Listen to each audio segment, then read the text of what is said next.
ครับสวัสดีเจ้าพ่อแม่พี่น้องตำบลบ้านกลางที่ฮักและเคารพทุกท่านวันนี้เสียงตามสายจากเทศบาลตำบลบ้านกลางก็ได้มาส่งกระจายเสียงในเจ้าวันศุกร์ที่21เดือนพฤศจิกายนปีพุทธศักราช2568วันนี้ตรงกับขึ้นหนึ่งค่ำเดือนอ้ายนะเจ้าวันนี้เขาก็มีข่าวสารมาอู้จากกันทั้งจากของเทศบาลตำบลบ้านกลางและข่าวสารจากหน่วยงานราชการอื่นกันเหมือนเช่นเคยนะเจ้า สำหรับข่าวแรกในวันนี้ก็เป็นข่าวจากทางกองการศึกษานะเจ้าซึ่งทางโรงเรียนเทศบาลหนึ่งตำบลบ้านกลางกองการศึกษานะเจ้าเปิ้นก็จะได้มีการจัดกิจกรรมแข่งขันกีฬาสานสัมพันธ์ฝ่ายคำเกมครั้งที่19นะเจ้าอ่าเป็นวันอาทิตย์ที่30พฤศจิกายน2568ตั้งแต่เวลา7โมงเจ้าเป็นต้นไป บริเวณสนามโรงเรียนเทศบาลหนึ่งบ้านกลางนะเจ้าก็เป็นการออกกำลังกายส่งเสริมให้น้องๆหนูๆได้มีการออกกำลังกายนะเจ้าซึ่งก็จะได้มีการจัดการแข่งขันกีฬาสานสัมพันธ์ฝ่ายคำเกมครั้งที่19ในปีนี้นะเจ้าจัดในวันอาทิตย์ที่30พฤศจิกายนเวลา7โมงเจ้าเป็นต้นไปบริเวณสนามโรงเรียนเทศบาลหนึ่งบ้านกลางนะเจ้า มาฟังข่าวจากหน่วยงานราชการอื่นกันพ่องนะเจ้าก็เป็นข่าวจากทางสารกลางจังหวัดลำพูนก็มีการแจ้งประชาสัมพันธ์โครงการเพื่อเสริมสร้างสุขภาพเชิงรุกเป็นการลดภาวะคลอดก่อนกำหนดนะเจ้าด้วยกรมส่งเสริมการปกครองท้องถิ่นเปิ้นก็ได้มีการรับแจ้งมาจากทางกระทรวงมหาดไทยนะเจ้าว่า ได้รับมอบสื่อประชาสัมพันธ์ในโครงการเสริมสร้างสุขภาพเชิงรุกลดภาวะคลอดก่อนกำหนดจากบริษัททูริชันจำกัดนะเจ้าดังนั้นก็เน้นย้ำคือหน่วยงานต่างๆเผยแพร่สื่อประชาสัมพันธ์เป็นเครื่องมือในการสร้างความรับรู้ความเข้าใจคือกับหญิงตั้งครรภ์ในพื้นที่นะเจ้าแล้วก็รายงานผลการดำเนินงานคือตัง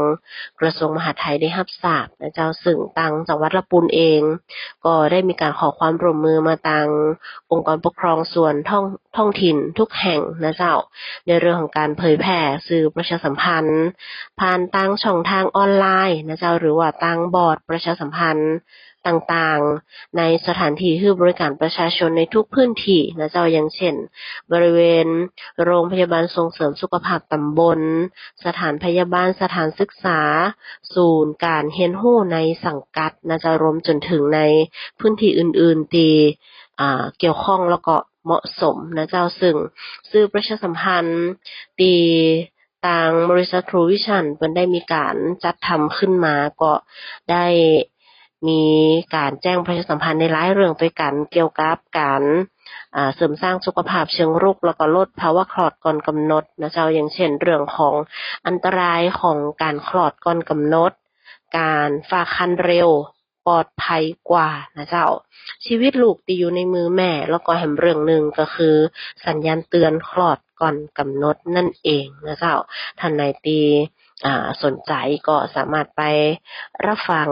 ผ่านทางสื่อออนไลน์ต่างๆได้นะเจ้ามาฟัง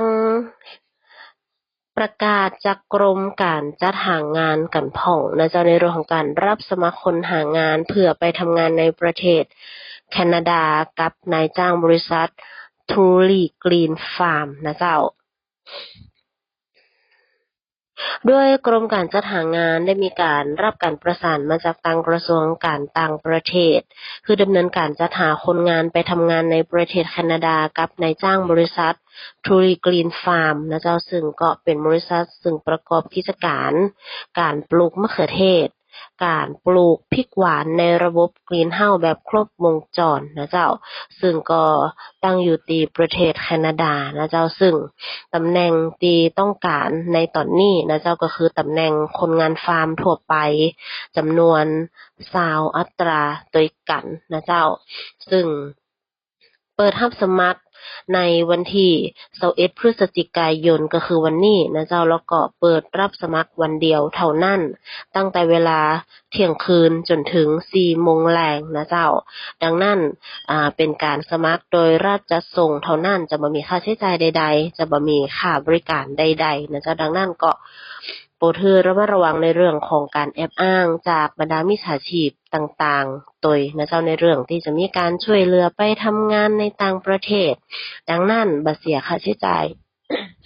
ใดๆนะเจ้าในการรับสมัครตำแหน่งคนงานฟาร์มทั่วไปจำนวน20อัตราด้วยกันนะเจ้าคุณสมบัติก็คือเป็นบุคคลที่มีอายุ21ถึง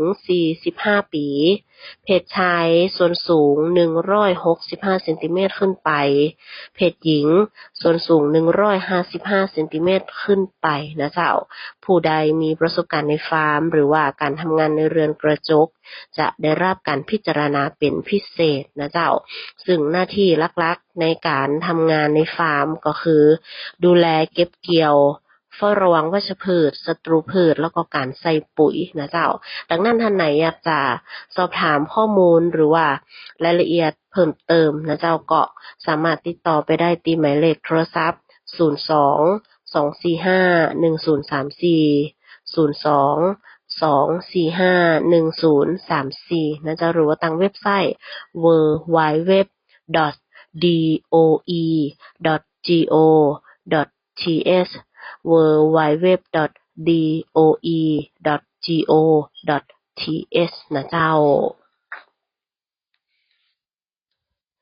มาฟังข่าวจากโรงพยาบาลป่าซางกันผ่องนะเจ้าเปิ้นก็แจ้งประชาสัมพันธ์มาในเรื่องของการตรวจสุขภาพนะเจ้าซึ่งตอนนี้มีการเปิดตรวจสุขภาพในวันเสาร์แล้วนะเจ้าก็แจ้งประชาสัมพันธ์สำหรับท่านไหนที่อยากจะวางแผนในเรื่องของการดูแลสุขภาพนะเจ้าในเรื่องของการ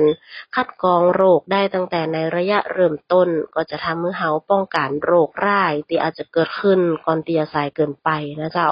ซึ่งท่านสามารถที่จะเบิกตรงหรือว่าเบิกกับทางประกันสังคมหรือเบิกได้ตามสิทธิ์ก็ได้นะเจ้าซึ่งก็จะเป็นการลดค่าใช้จ่ายในเรื่องของการรักษาพยาบาลในอนาคตตยนะเจ้าดังนั้นทางโรงพยาบาลป่าซางก็แจ้งประชาสัมพันธ์ในเรื่องของการเปิดตรวจสุขภาพในวันเสาร์นะเจ้าดังนั้นท่านไหนที่อยากจะตรวจสุขภาพอยากจะวางแผนการดูแลสุขภาพในเบื้องต้นนะเจ้าก็สามารถที่จะสอบถามข้อมูลเพิ่มเติมไปได้ที่ห้องตรวจสุขภาพนะเจ้าซึ่งก็เปิดบริการตามวันเวลาราชการแล้วก็ในวันเสาร์ตีหมายเลขโทรศัพท์053-555-400ต่อ5118นะเจ้า053-555-400ต่อ5118โรงพยาบาลป่าซางนะเจ้าก่อนที่จะลากันไปในวันนี้นะเจ้าต่างคลังจังหวัดลำพูนก็มีข่าวแจ้งเตือนพ่อแม่พี่น้องนะเจ้าในเรื่องของคือระวังมิจฉาชีพตีแอบอ้างตามโครงการเพิ่มวงเงินสวัสดิการคือแก่ผู้มีบัตรสวัสดิการแห่งรัฐปี2568ซึ่งถ้าเกิดว่าผู้ใดหรือว่าผู้ที่มีสิทธิ์ถูกผู้อื่นแอบอ้างนำสิทธิ์ไปจ่ายนะเจ้าก็ขอให้ท่านดำเนินการดังต่อไปนี้วิธีแรกนะเจ้าก็คือผู้มีสิทธิ์รีบดำเนินการเปลี่ยนรหัสพิน6หลักตีตู้ ATM โดยทันทีนะเจ้าหรือว่าท่านจะไปติดต่อตีธนาคารกรุงไทยเพื่อรักษาสิทธิ์ตามโครงการนะเจ้าวิธีที่2คือผู้มีสิทธิ์สอบถามไปที่เบอร์ call center บัตรสวัสดิการแห่งรัฐหมายเลข02-109-2345หรือโทรแจ้งสายด่วน1569นะเจ้าซึ่ง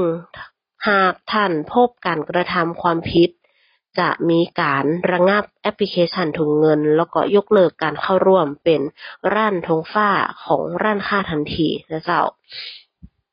ผู้ที่มีสิทธิ์บดีนำสิทธิ์ไปจ่ายกับร้านค้าที่เป็นรถเร่ที่เข้ามาขายของในพื้นที่อย่างเช่นน้ำมันพืชไข่ไก่อุปกรณ์ไฟฟ้าหรือรับแลกสิทธิ์ในส่วนของวงเงินส่วนลดกาซื้อก๊าซหุงต้มนะเจ้าดังนั้นก็ แจ้งเตือนแจ้งประชาสัมพันธ์เนื่องจากว่าตอนนี้ภาครัฐได้ทำการตรวจสอบแล้วก็พบว่าผู้ที่มีสิทธิ์ส่วนใหญ่เกยจ่ายสิทธิ์กับร้านค้าแล้วก็ผู้ที่มีสิทธิ์ได้คือข้อมูลเลขบัตรประจำตัวประชาชนแล้วก็รหัสพิน6 หลักคือกับร้านค้าส่งต่อข้อมูลผู้รับสิทธิ์คือกับร้านธงฟ้าที่เป็นมิจฉาชีพด้วยกันนะเจ้าดังนั้นก็ท่านไหนที่อยากจะสอบถามข้อมูลหรือว่ารายละเอียดเพิ่มเติมต่างๆนะเจ้าก็สามารถประสานไปได้นะเจ้าทางสำนักงานคลังจังหวัดลำพูนหมายเลข0535615568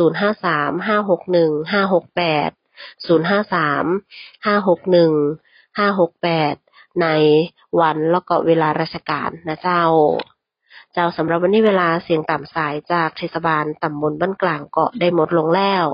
ต้องขอบพระคุณพ่อแม่พี่น้องทุกท่านที่ได้ติดตามรับฟัง